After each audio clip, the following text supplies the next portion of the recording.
Welcome, everybody, to the Loan Officer Team Training Podcast. And I am super excited today to have Frank Garay here on the podcast with us. Welcome, Frank. It's an honor to have you.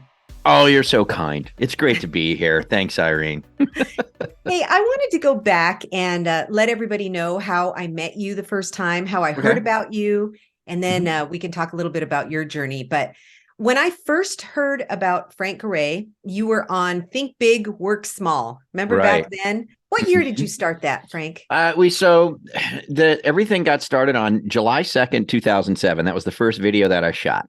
Okay. And that was starting to get deep into the big financial crisis. That's when things started to slipping away, and people were kind of like, wait a minute, what's going on here? And so that's when it started. We were actually called the Daily Patrick in the very beginning for about 4 or 5 months. My brother Patrick was doing a video with me. And he's so funny. He's such a great guy. But he had to stop after about 6 months. He had to go find a real job, right? But then about 3 or 4 months in or something like that with Pat, we were calling it the Daily Patrick. I don't know why, just because he's funny. We were working on a software. We were trying to build some kind of a software product. I don't remember what it was even, Irene. I just can't remember. But my business partner at the time, Leo Schrupp, he loved the phrase "Think Big, Work Small," and it's some quote from somebody. I don't know, Jim Rohn or somebody, right?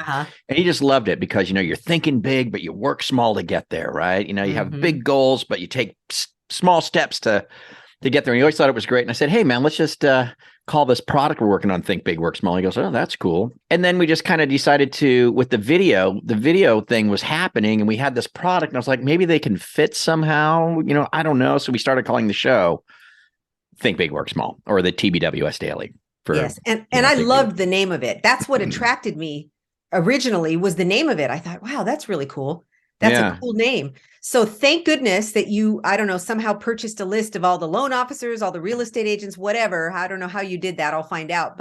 And I was in a small rural community in Arizona. I would have never heard about you any other way. So I'm grateful that you purchased the list, and I was able to listen to you every day, because during that 2007, 2008, that's when all the financial crisis was happening in the mortgage world. And man, listening to you and Brian, it was a daily thing that I did, that I listened to, and it was uplifting to me.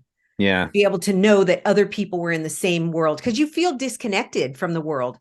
If you're especially in a small rural community, you're not talking to a bunch of other loan officers that are productive and that type of thing in that area. So it was great. I really enjoyed it. And then I got to meet you through Carl White and the Mortgage Marketing Animals. And I got to go to an event that you came to, and it was the Psychology of Execution. That was a big deal, and a video. I don't even remember. No, I don't. There's been so many. It's been so long. And just to let you know, there was no list bought at all. Everything that we did was 100% organic. It was just people were sharing it and people subscribing to it. We didn't even have a way to subscribe in the beginning. We didn't know what we were doing. We had nobody to look to as far as how do you do something like this? Nothing. So it was all learning from, flying from the seat of our pants and just kind of learning as we went. And it was fully organic. And we grew to a list of, golly, like at least 250,000 people, originators and even real estate agents, a lot of real estate agents and a lot of originators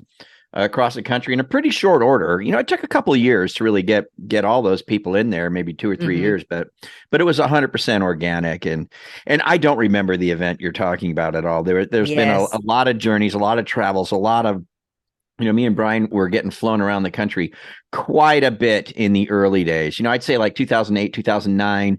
Oh my goodness, 2010, we were in high demand, and we were getting flown everywhere. We were traveling 3, 4, 5 times a month, and it was, I got burnt out on it, to tell you the truth, Irene. I was like, I'm done with this. Yeah, this is like too much. But yeah, they were exciting times. In the national, now we had to change the name to the National Real Estate Post because of some political things with the company that we were with or whatever.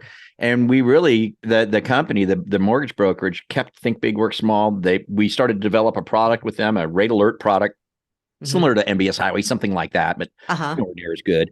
We started to kind of do something like that. And at the end of the day, it was, me and Brian were getting a lot of attention. We did a video that got, I'm not kidding you, Irene, it probably got 10 million plus views, maybe even 20 million views. It was a video we were picking on the FDIC about their sweetheart deal they made with One Less Bank or somebody. I can't remember. It was with the IndyMac debacle or something. And it got like tens of millions of views. The FDIC actually had to put out a press release on our video and say, you know, they're not telling the truth. They're full of it. Do not listen to these men in black shirts.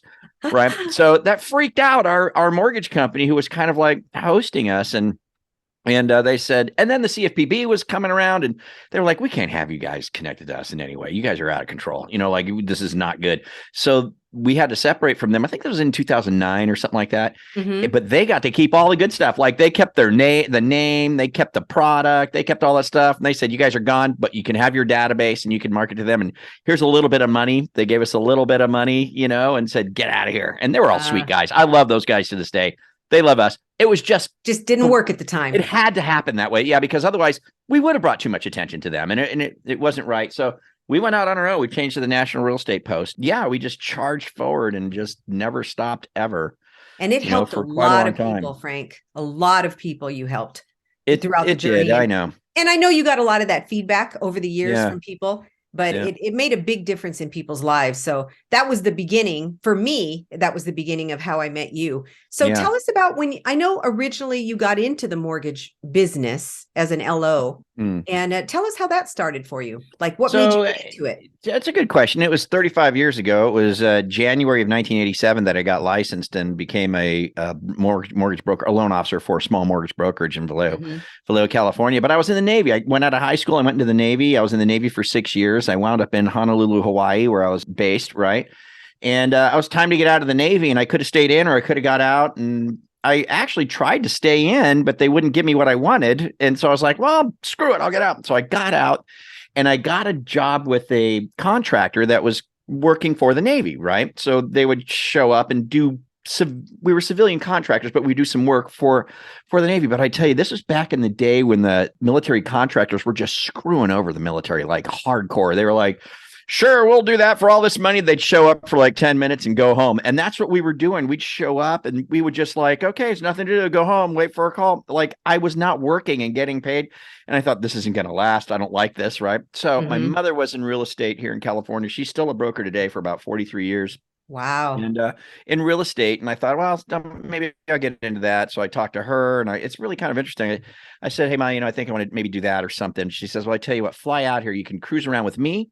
You can cruise around with a loan officer friend of mine, and you can cruise around with an appraiser friend of mine. You can kind of get a feel for all the aspects of this business, and you kind of pick what you'd like to do. So I went around with her, which was cool. Actually, I liked the real estate side. It was kind of neat. I went around with the appraiser, totally sucked. Could not deal with that whatsoever. Like, this is not me at all. Right. Then I went around with these loan guys, and I hung out with them for a few days. I was like, these guys are crazy. Like, these guys are neat. And they were like the pirates of the real estate industry. They were just swashbuckling, kind of just really fun guys, and I said, I think I'm going to do this. And so then I got my license and I went to work for this small little brokerage in Vallejo, California. It was called Advent Mortgage. There was about 5 or 6 loan officers, a couple of broker partners, a couple of processors. And we were handwriting good faith estimates and handwriting 1003s and typing up VOEs and typing up VODs. And when we got a fax machine, it was like, whoa, look at that thing. That is outrageous. We were like, this is cool. And so that's kind of how it all started. And then my journey progressed from there. Yeah. So I love it. I love talking to successful people like you that have a journey that doesn't get shared that often. And so that's why I like to share on this particular podcast. I love to share how you got to where you are. So after you were in the mortgage business, you started the Think Big, Work Small. And then after that, you started to journey into other areas. So tell us a little bit more about that, what you've done since then. The mortgage journey was quite interesting for me. I went from brokering, or I was a broker the whole time, right? And I worked for that small company. Then I wound up opening my own brokerage, right? And it was called Acceptance Mortgage Group. And it was just me and a partner and a few LOs. And, we did that for several years. But then we started coming into the millennial, right? Mm-hmm. So we started heading into the year 2000, and I was just in this weird place, Irene. I was like, unfortunately, I was going through kind of a divorce, a separation, and just I was lost. Like I say that 1998 through 2000, I was just kind of floundering in it all and not really sure about anything and not sure what I wanted to do, and just everything it was a dark time for me. I found myself on New Year's Eve 2000, right? New Year's Eve 2000. 2000.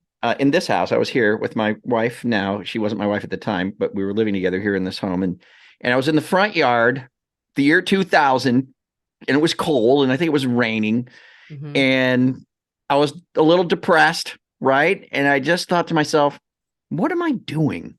Mm-hmm. I've got this skill set, that I've worked on for years. I know these people, these real estate people. This industry makes a ton of money if you just apply yourself. Yes. What the hell am I doing?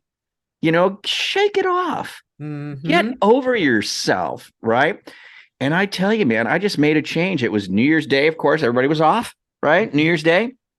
But I decided that what I wanted to do was I wanted to explore corporate America.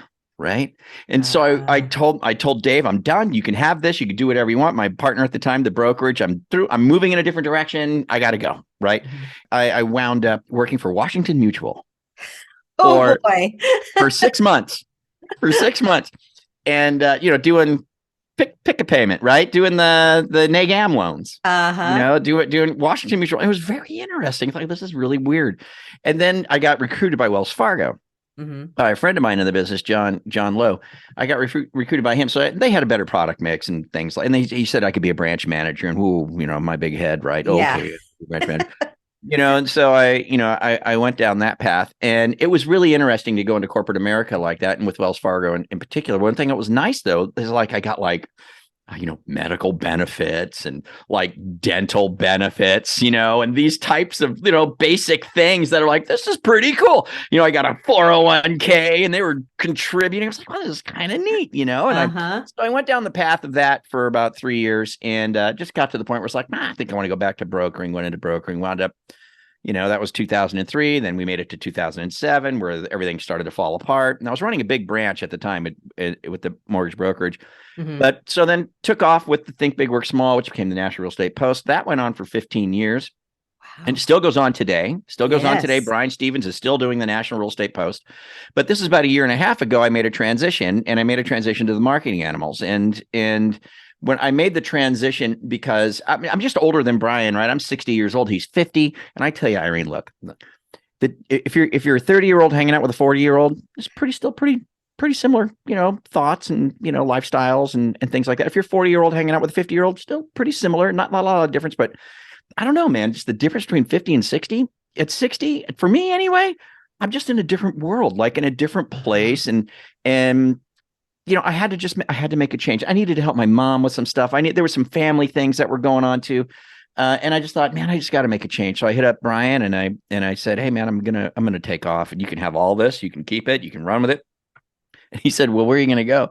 I said, I have no idea. And I had no idea. I remember that morning, my wife came downstairs and I looked at her and said, oh, hey, yeah, I'm leaving Brian and the National Real Estate Post today. And she goes, oh, okay. Do you have a plan? Do you know what you're doing? And I said, no, I don't. You just knew that it was time. It was. And I'm a Christian, and it was a very spiritual thing for me. I was doing a lot of praying about it and just feeling kind of trapped, not by Brian or anything like that, or just like within my own head, I was feeling like I just needed to move. I needed something to happen. I was just feeling kind of stuck. And then I just, I didn't hear God say, you can leave, Frank. I didn't hear anything like that, but I just really had a very, very profound, deep sense that I can do something else. I don't have to stay here. I can move on. Brian can if I leave this with Brian, he's got a lot of stuff, there's a lot going on there, like I'm not hurting anybody. And I knew that there would be something for me. I just knew it. So, I took off. I called a couple people, Carl being one of them. And I've known Carl for over 20 years. And I absolutely adore him and love him. And he and I have been very good friends he had a journey as well, a very amazing journey as well. And we both got started around the same time on this different path of, him coaching and products and, us with the National Real Estate Post. And it was just, we kind of got started at around the same time, but he and I have always, for whatever reason, we clicked. Me and Carl were just close friends. Well, we both like motorcycles. We're both ham radio operators. And, he's a private pilot. I never finished my license, but I was flying planes. I was soloing, flying airplanes and, so, and then of course the tie, the mortgage ties and all that kind of thing. So we were just always really, really close and really good friends.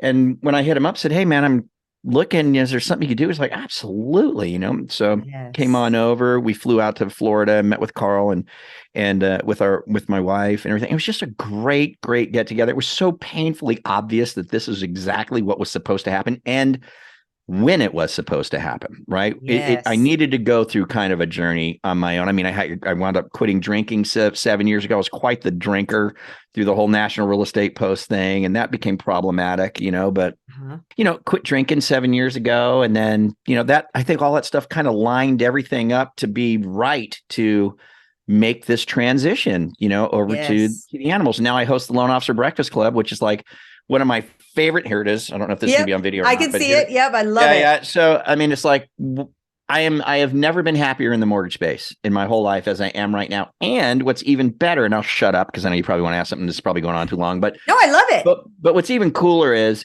having met with Carl and you and other freedom clubbers and coaches, and now been involved with animals for a year and a half now. In December, I think it'll be a year and a half or close to it. I've absorbed everything and I've become fully infused with everything. And I'm just like, the lights have turned on for me. Like, this business is amazing. And you can do such amazing things in this business if you have a plan and you have the help. If you have the plan, if you have a plan, a real plan, which the Daily Success Plan is, you have a real plan that really works. And if you can get the help, right, to build a machine, you can build an amazing business in this industry, like an amazing business. And you don't have to run your own company. You can work within a company and still build an amazing business. And so with all that in mind, I've got my daughter and my son who both have situations that make it difficult for them to just participate in the working world, right? Like regular America, going and get a job. It just doesn't work for them. We've got autistic kids. We got a single mom. We got, all these kinds of things.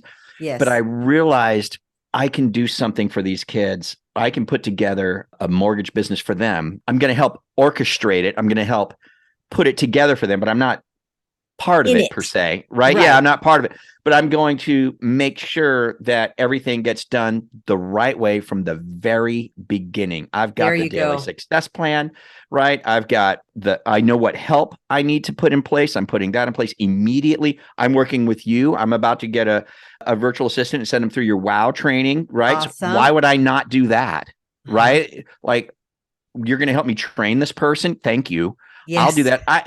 Here's the thing. I know I'm just blabbing away, but here's one thing that I want everybody to take something away. This is really, really important. This is something that Carl White taught me that will stick with me forever now. You do not have to try and figure everything out on your own. Stop it. It's a waste of time. That's in regard to every aspect of the mortgage industry. There are people, especially in the Freedom Club, right? In the Freedom Club, we've got so many remarkable people that are doing insanely crazy, amazing things right now, just destroying it, making all kinds of money, doing all kinds of stuff, who figured everything out, right? And and it's all there. So what Carl taught me, because I watched Carl over the past 20 years, right? And because he and I have been running side by side for a long time, but I watched Carl. That guy was never egotistical in any way, shape, or form, and he still is not today. Carl White doesn't believe he knows it all. Okay, he doesn't. He'll readily say that. Yes. Right. So Carl spent a lot of time learning, trying not to waste time trying to figure out something on his own. He always connected himself to very impressive individuals who were already doing something that he needed to learn how to do. Yes. Right. And he learned from them. Carl is he's a sponge that figures out, I want to do this, but I'm going to see who's done it already. And I'm going to see if I can connect with those people and learn from them first before I do anything. Yes. Before I do it. Instead of just trying to figure it all out on your own. This is where I think Brian and we should have been more like Carl. We should have been those who readily and eagerly sought out others who were already doing something at a high level and learned from them. And we just tended to not to do that. I'm not putting anything down. I don't want that to come across that way. It's just something we didn't think to do. Right. Mm-hmm. And as I watch Carl and his progression through his career, it's like, man, that guy. And now he's at this place where he's got this remarkable business. And even to this day, and I know this for a fact because I was just with Carl somewhere, Carl was learning more. Yes. He was speaking to a guy that was high. I don't want to say higher, who's progressed further than him. Right. Mm-hmm. And learning from that guy.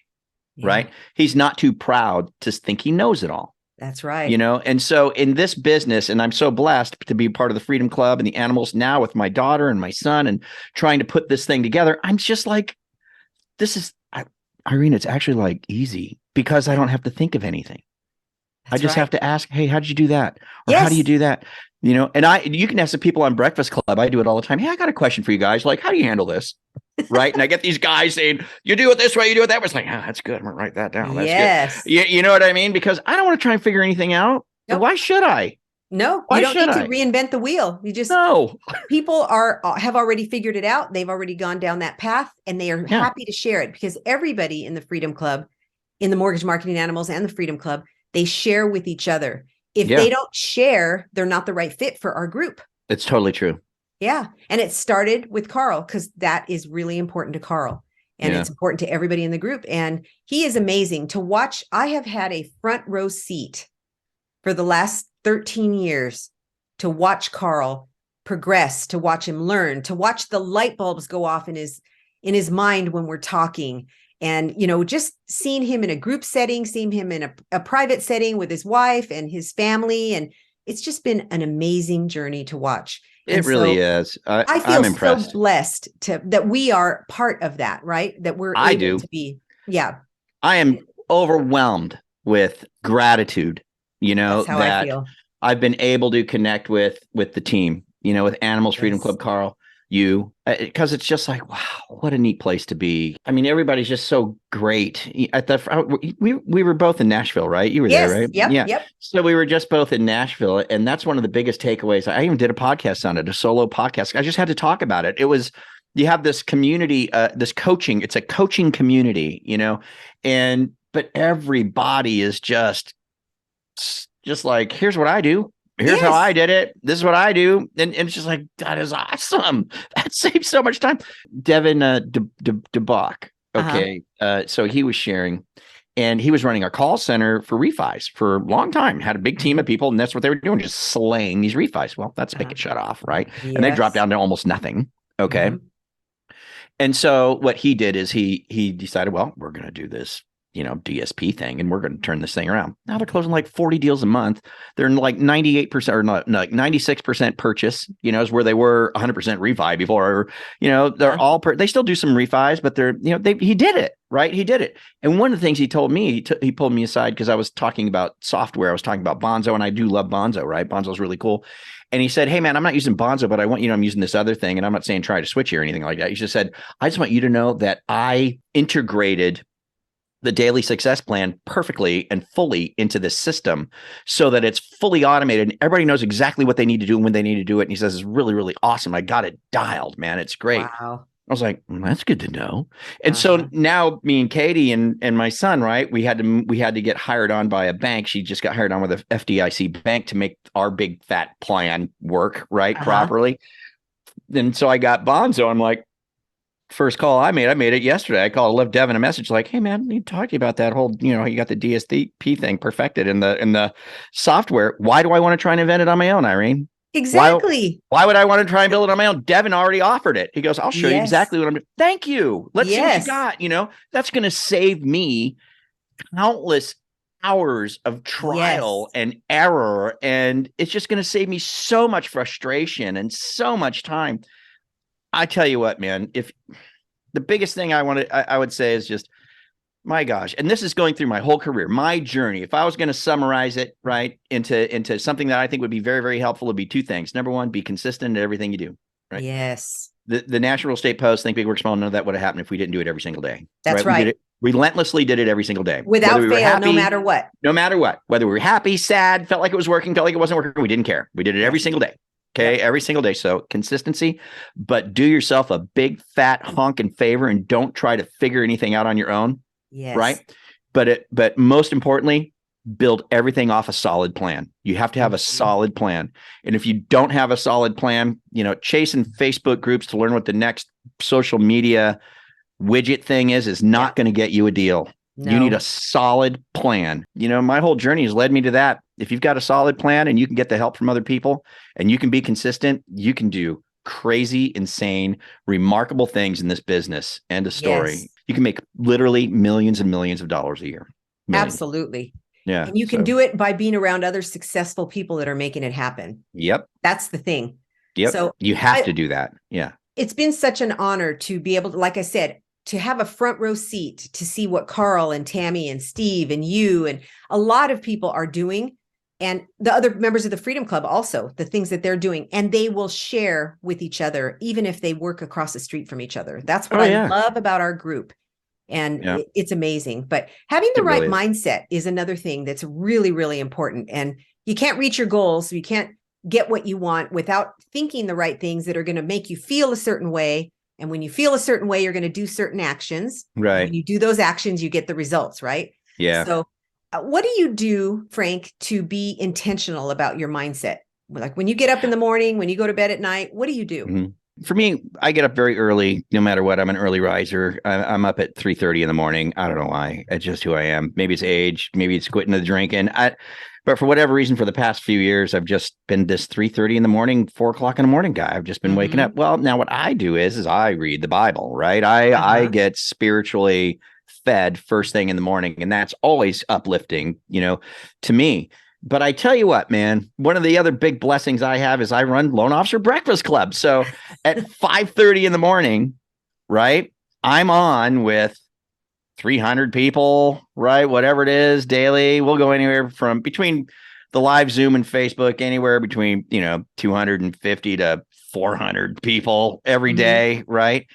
And I make it a point that when I light up Loan Officer Breakfast Club, man, I just I'm going to be upbeat. I'm going to be positive.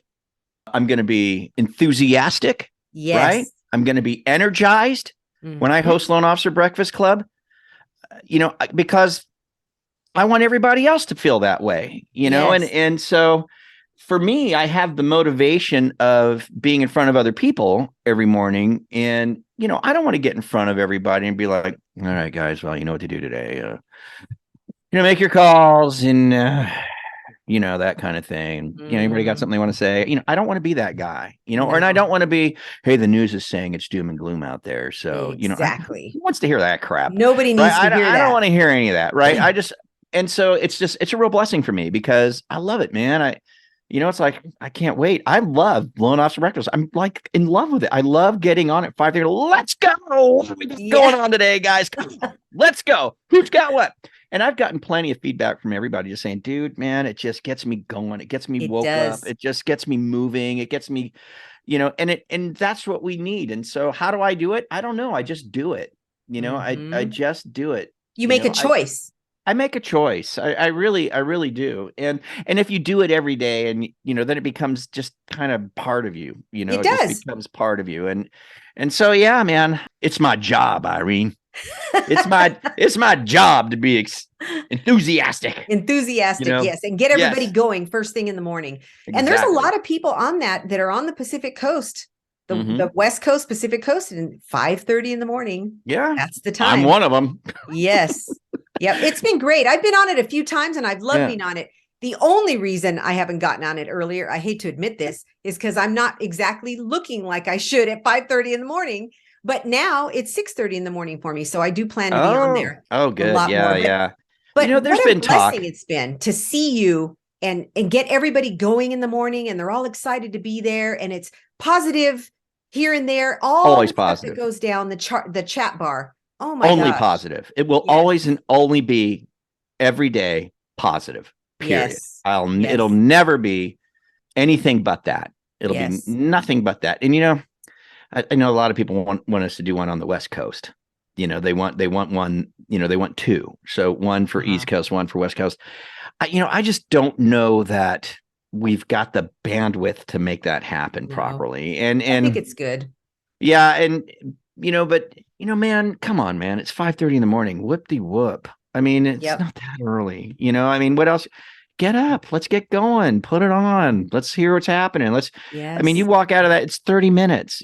By 6 a.m., you're going to be like, I got some calls to make. I'm ready. I got some stuff to do. Yes. It's a great way to start the day, man. It's amazing. It's been just quite a joy to do. And now I'm helping with Callstars.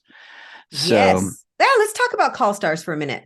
Yeah, Callstars is crazy good. So Callstars is in Nashville. Carl did a contract, whoever wanted to sign it, where people were signing saying, I promise I will be on Callstars, either East or West Coast. And if I'm not there, you can find me $50 or $100, depending on how late I am or if I didn't show. Yes. And he got a lot of people to sign that contract. And boy, I tell you, they're all showing up on Callstars right now.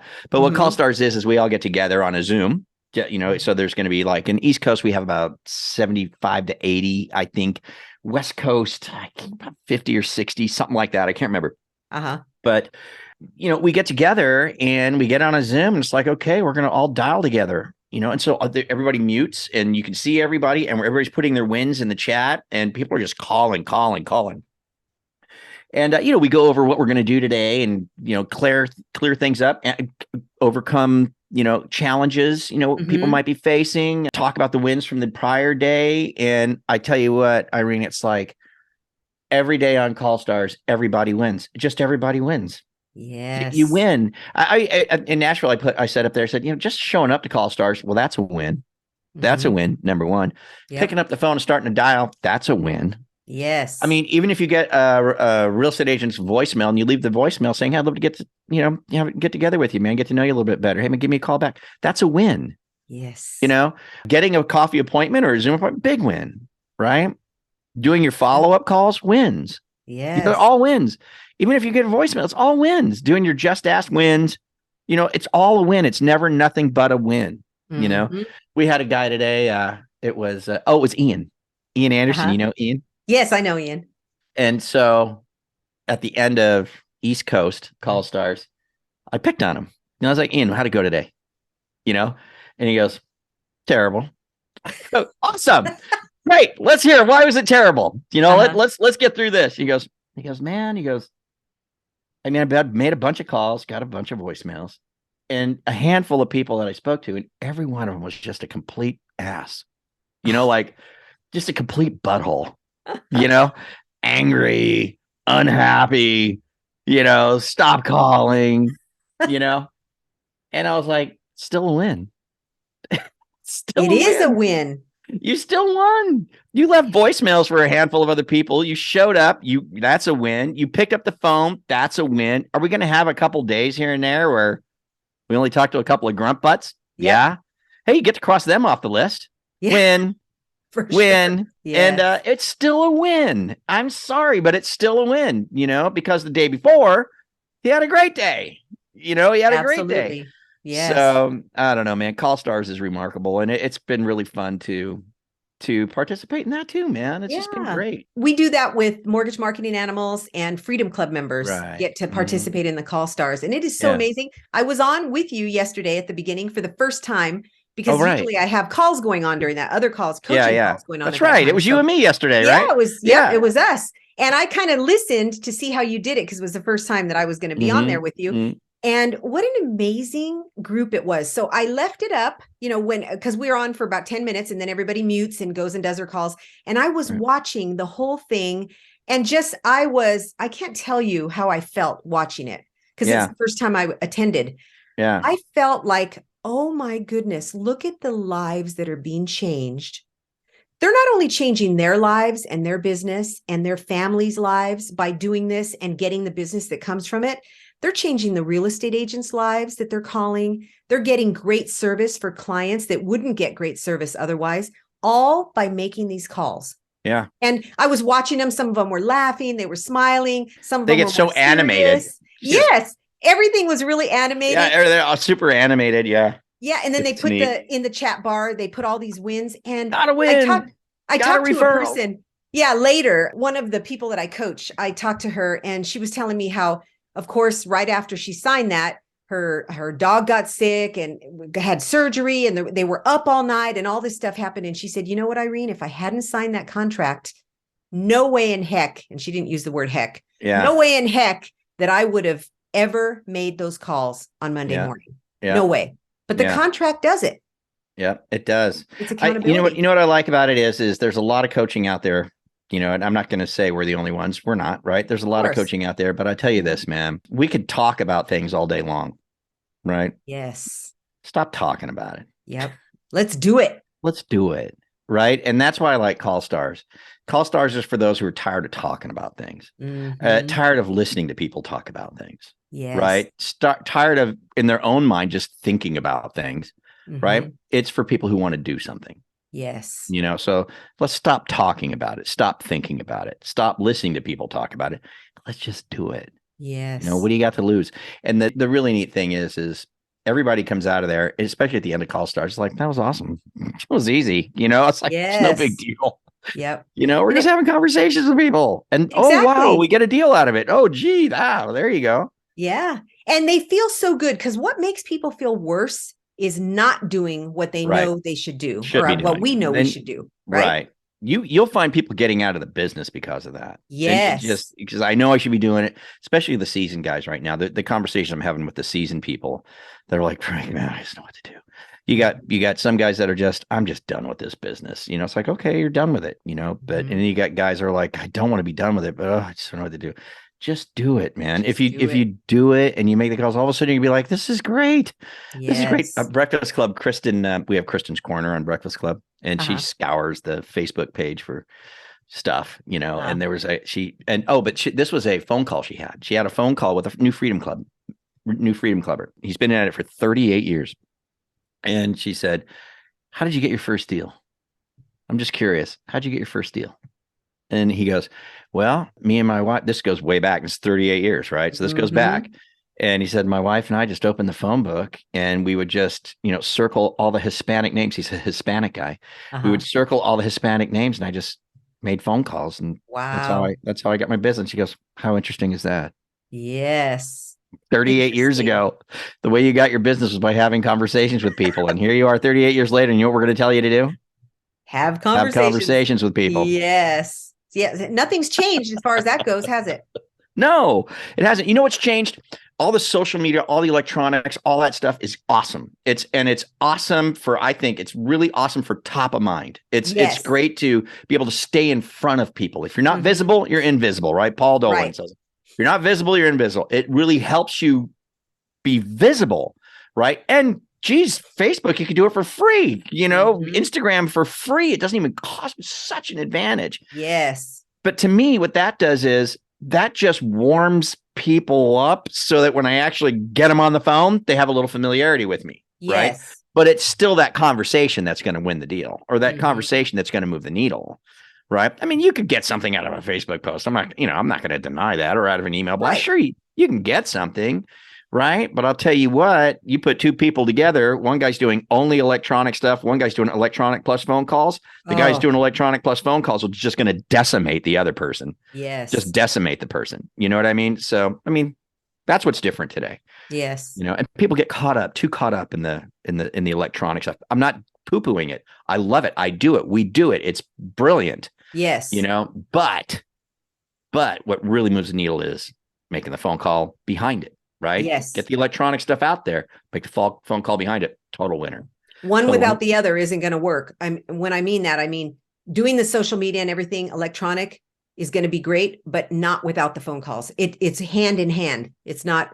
It really is. If you want to really do well, it is. You gotta, as an originator, you got to figure out, who are you? Am I a person that's perfectly content and happy with closing 2 deals a month? Is that my life? Is that who I am? Yeah. Am I an originator that chases conditions and talks to a couple of people and closes 2 deals a month? Is that what this is all about for me? And if that's what it is all about for you, fine. Yes. Great. If that's what you want, that's great. All good. But if you're an originator and you're like, I'd rather do like 15, 20, maybe 30 deals a month. I'd like to build some kind of a legacy, or build some kind of a business, kind of do something remarkable. Well, then you got to do things the right way. And when it comes to, this electronic marketing and all that kind of stuff, yeah, you got to do that stuff, but you got to couple it with a phone call. Yes. You have to. Otherwise, you have no chance. It's all about building relationships, isn't it? That hasn't changed over the last 39 years or at all. It's all about building relationships. Just like we build them by seeing each other in the Freedom Club and by us seeing each other occasionally every 3 months at least. Yeah. That's how they do it with their real estate agents and other clients real estate agents. That's it. That's what it's all about.